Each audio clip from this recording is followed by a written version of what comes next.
Здравствуйте, Анатолий Ильич. С приездом вас в братскую Абхазию. Рады вас видеть. И сразу же перейдем к первому вопросу.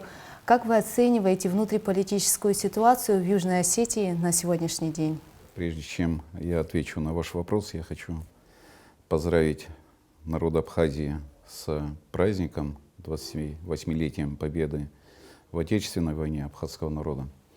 И, конечно же, пожелать развития и стабильности для народа и в целом для Абхазии. Что касается внутриполитической ситуации в Южной Осетии, я считаю, что она довольно-таки стабильная.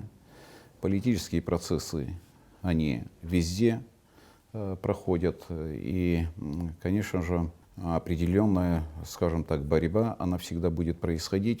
Ведь, если так взять, политическая обстановка, она складывается из тех факторов, которые определяют будущее самой республики, государства, и без разницы какой. Соответственно, если есть политические силы, если есть политические партии, то, без сомнения, всегда эта борьба политическая, она будет. Поэтому ничего удивительного, в принципе, не происходит. Но другое дело — основа этой политической борьбы. Я считаю, что возможности, которые сегодня создаются в Южной Осетии, они должны и будут, без сомнения, способствовать нормализации и более такой неагрессивной политики внутри югосинского общества. Что имею я в виду? Это то, что на сегодняшний день повышаются зарплаты бюджетникам, государственным служащим. То, что сегодня есть четкий план, разрабатываемый план по экономическому развитию, по развитию здравоохранения, по развитию образования. Эти процессы в любом случае, уверен, что будут направлены, в принципе, на стабилизацию обстановки в Южной Осетии, направлены на развитие общества в Республике Южная Осетия. И без сомнения это все будет способствовать нормализации и в целом политической обстановки. Говоря о развитии, вы говорили о инвестпрограмме, о развитии. Какие наиболее крупные объекты сейчас в Южной Осетии в процессе реализации находятся? В этом году мы открыли новую школу. Не новую школу, но школа, которая была в аварийном состоянии 2 года назад. 2 года нам понадобилось для того, чтобы решить этот вопрос. И 1 сентября этого года ученики пошли уже в свою родную школу, но и первоклассники пошли уже в вновь отстроенную школу. Это действительно очень серьезный проект был для нас. Сегодня мы начали строить детский лагерь, которого в Южной Осетии нет фактически с момента развала Советского Союза, с момента выхода Республики Южная Осетия из состава Грузинской ССР, обретения своей республики, своей независимости.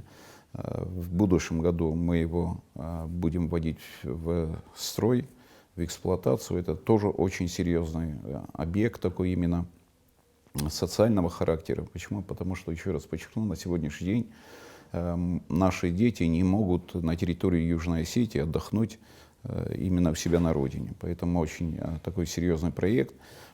Серьезные проекты, конечно, в Южной Осетии реализованы очень много. Это и государственный драматический театр, это и новая гостиница, которая действует, 5-звездочная. Это и университет, это и дороги в городе Цхинвал, причем дороги, которые не были асфальтированы даже в добрые советские времена. То есть проектов очень много, и эти проекты все направлены опять-таки на улучшение жизнедеятельности населения Республики Южная Осетия.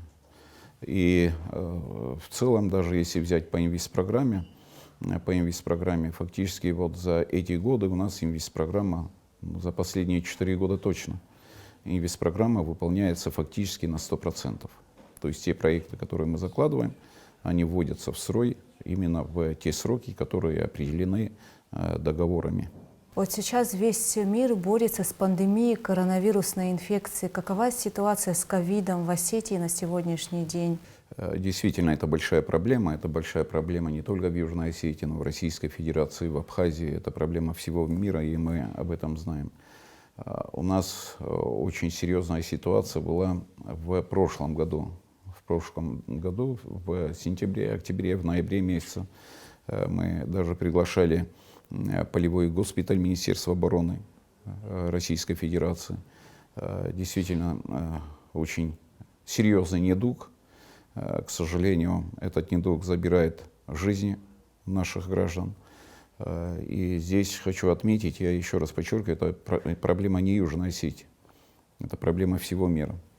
И тут, конечно же, от нас, от людей тоже зависит очень много. И я в Южной Осетии каждый раз, когда выступаю, то как-то вот пытаюсь довести до нашего народа, что прививаться обязательно надо. Обязательно надо прививаться. Почему? Потому что если уж побеждать недуг, то мы его должны побеждать вместе. Рычаг, который у нас есть, это только вакцина. И что касается сегодняшней ситуации, ну, сегодня, слава богу, все-таки стабильно. Конечно, есть заболеваемость. Вот мы закрыли несколько школ из-за ковида. Вот, и это очень влияет, без сомнения, и на образовательный процесс. Это очень сильно влияет, в принципе, на само общество.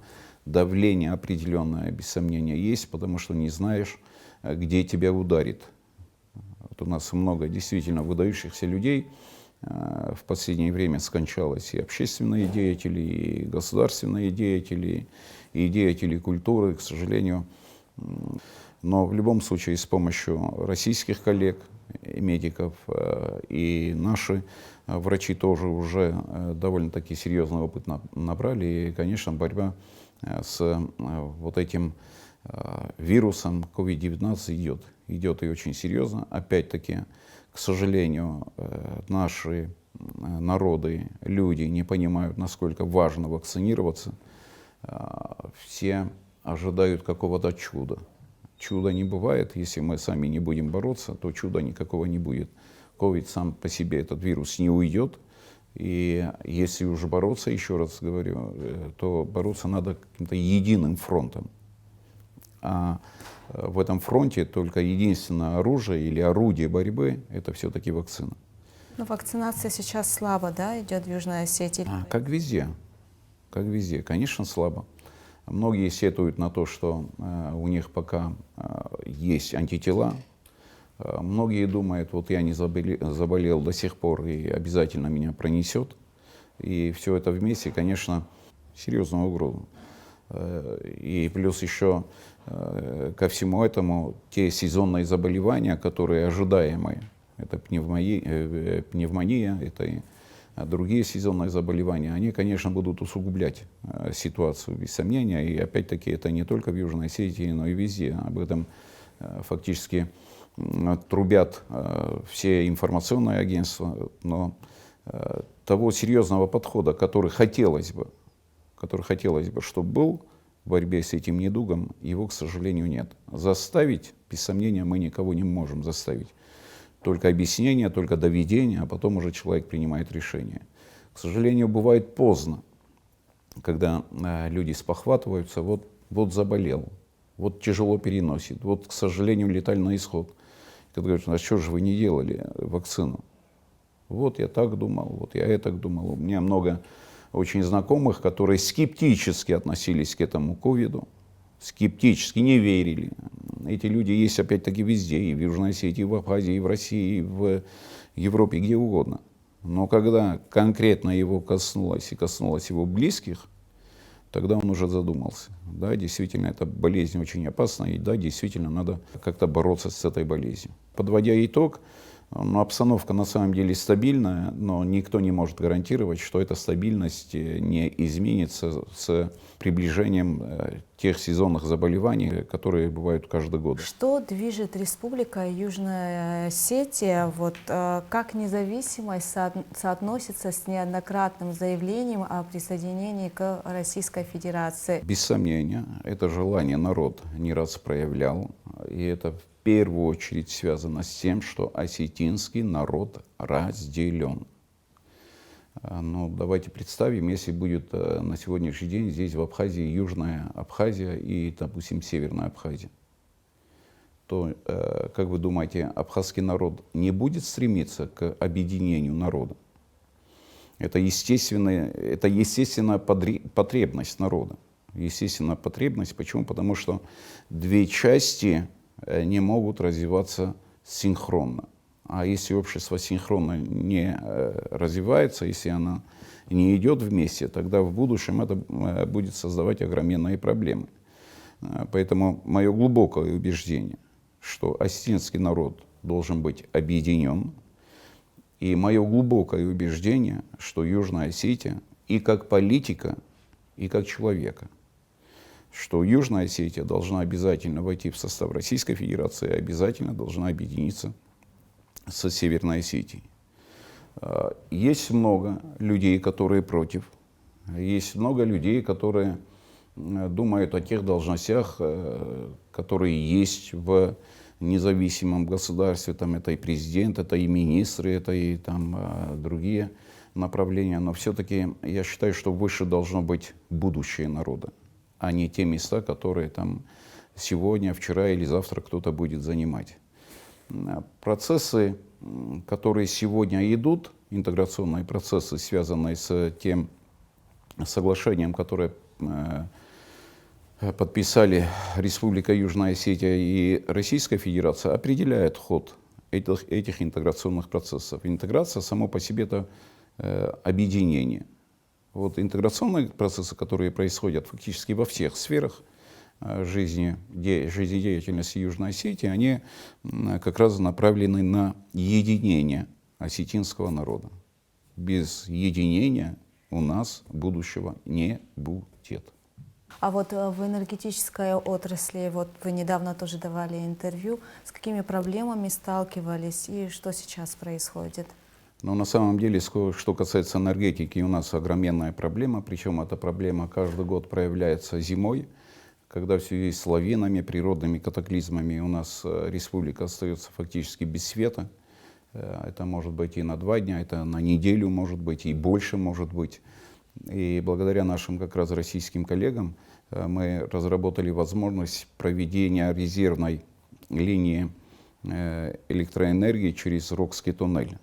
Сегодня этот проект реализуется, сегодня идут очень серьезные работы. Фактически, я думаю, что 70% этих работ уже проведено. С одной стороны уже тянут кабель, и я думаю, что на участке Рокского туннеля вопрос будет закрыт уже в октябре месяце.